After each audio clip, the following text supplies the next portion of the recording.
జెన్కో అధికారులపై ఆగ్రహం వ్యక్తపరిచారు ముత్తుకూరు మండల తెలుగుదేశం పార్టీ నాయకులు.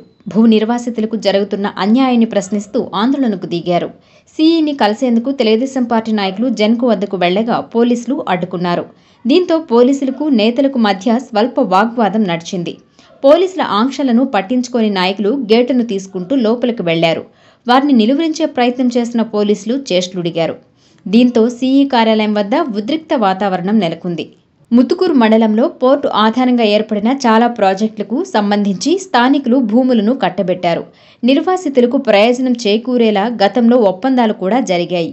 అయితే నిర్వాసితులను పట్టించుకోకుండా బయట వ్యక్తులకు ఉద్యోగాలు కల్పించారు.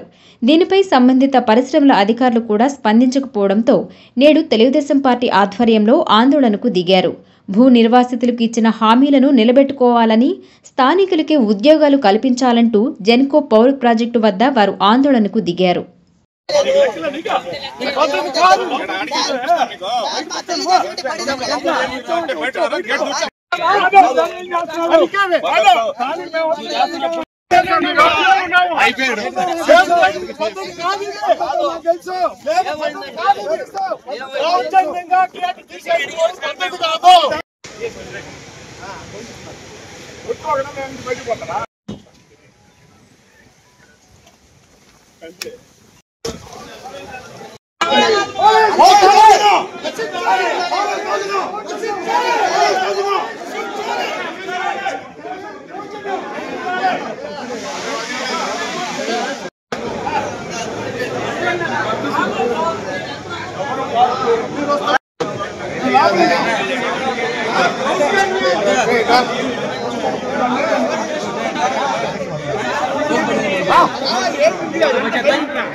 వెంకటేష్